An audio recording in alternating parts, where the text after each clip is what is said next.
so cold. Hello everyone. I am really chilly today, and I really can't believe that the story I'm here to tell you about today is actually all about camping. Yeah, camping. I suppose some of you might camp when it's cold like this, but it's a bit too cold for me.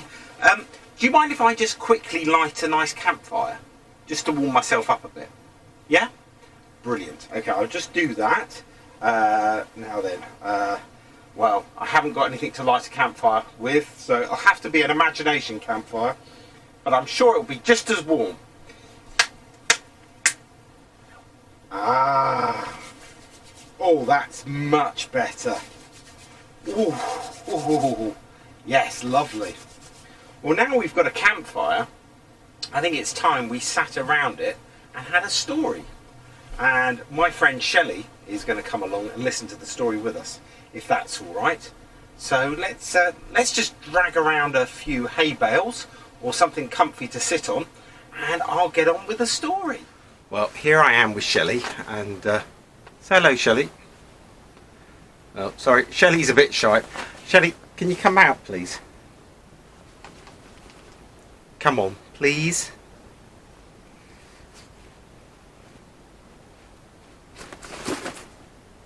Sorry. Shelley is a tortoise, rather big tortoise. Come on, Shelley, out you come. Perhaps you could help me. If you could just say Shelley quite loudly after 3. You ready? 1, 2, 3. Shelley! Bit louder. 1, 2, 3. Shelley! Come on, Shelley. Do I have to? Yeah, you do have to. Come on. We're talking about camping today. And you like camping, don't you? Yes, I camp all of the time. You camp all of the time? Yes, but I don't need a tent. You don't need a tent, no. No, you've got a shell, haven't you? Yes, I have. And I can go inside. No, don't go inside. Don't go inside again, Shelley. We've got to start the story. We're talking about Moses again today. Oh, he? Yes, and tents. And this is the story that appears in the book of Exodus at chapter 33. Ooh, I'd love to hear it. You can hear it. I'll begin if you like. Well, you see, Moses used to take a tent and pitch it up outside of the camp. Did he? Is it because he needed a nap? No, it wasn't because he needed a nap. No, it was because he needed to intercede. He needed to talk to God for the people of Israel. Did he? And he needed a tent? Well, yes, because God was very holy and couldn't just appear to anyone. No? No, he couldn't. In fact, if somebody wasn't holy like God and they saw God, well, they just dropped down dead. Yes, I know.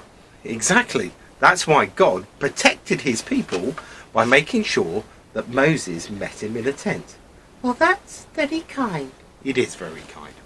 So Moses would go into the tent at the edge of the camp, some distance away, and it was called the tent of meeting. I think I know why. Do you? Yes, because that was where Moses would go to meet with God. You're absolutely right, Shelley. That is correct. So yes, Moses would go there to meet with God and talk with him. And he would talk to God. Not just, he wouldn't just worship him. He would talk to him as if he was talking to a friend. Would they have tea? Well, they wouldn't have tea, but it would be a bit like they were having tea. They would chat together, and Moses would bring every little thing that he was struggling with to God, and God would help him make wise decisions. Because it was really important to know what God wanted, because these were his special people, and they were supposed to be living the way that God commanded them to live. So that they wouldn't know what to do if he didn't tell them. No, they wouldn't. So anyway, he went into the tent and he spoke with God. And sometimes Joshua, son of Nun, would come with him too. What do you mean, Joshua, son of Nun? Joshua, son of Nun. He must have been the son of somebody. No, no. Joshua was the son of Nun. Nun was his dad's name. That's a very unusual name. Well, it's a very unusual name now. Probably less so then. Anyway, Moses one day went in and spoke to God and said, "You've been telling me to lead these people, but you've not let me know who you'll send with me.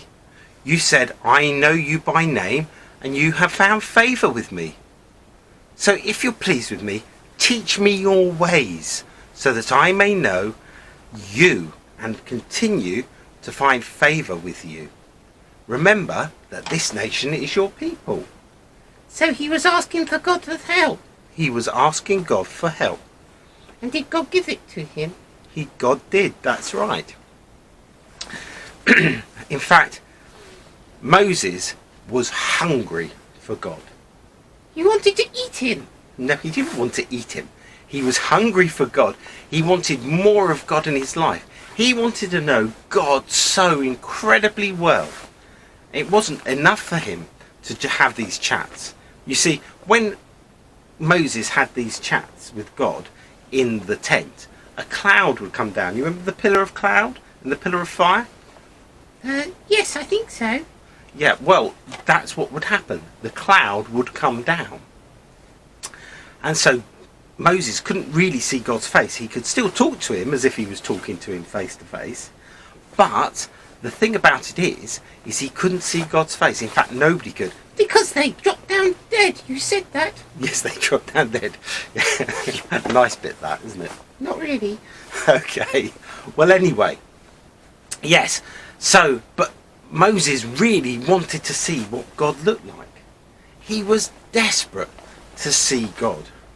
And in fact, that's one of the things that even Christians are today.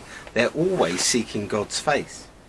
But we can do that because of Jesus. Because Jesus makes us holy, like God is holy. Really? So we can see the face of God. But Moses couldn't. And so God said, look, here's the deal. Or something like that. He said, you cannot look upon my face because you'll die. So what I'm going to do is this. I'm going to cause all my goodness to pass in front of you, and I will proclaim my name, the Lord, in your presence.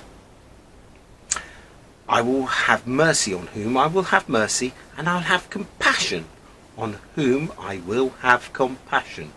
But, he said, you cannot see my face, for no one may see me and live. Then the Lord said this. What did he say? Did he show him his face? No, he didn't show him his face. Then the Lord said, there is a place nearby where you may stand on a rock, and when my glory passes by, I will put you in a cleft of the rock, in a little hidey hole, and I will cover you with my hand until I have passed by, to keep you safe. And then I will remove my hand, and you will see my back, but my face must not be seen. And did that happen? It did happen. And Moses caught a glimpse of God. A thing that was never seen before. Wow. But now we can see the face of God in the face of Jesus.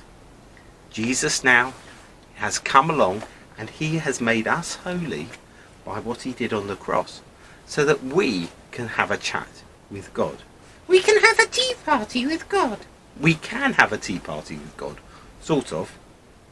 That's amazing. Well, you better get back in your tent. I better get back in my tent? Yes, you had. Oh, all right. It's a bit chilly for me. I don't think this fire's doing it either. It is only an imagination fire. Yes, it is only an imagination fire. Okay, well, it was lovely to see you all, and I'm sure we'll see you all again very soon. But take care. From me and Shelley, it's goodbye. Goodbye, everybody. Goodbye. Goodbye.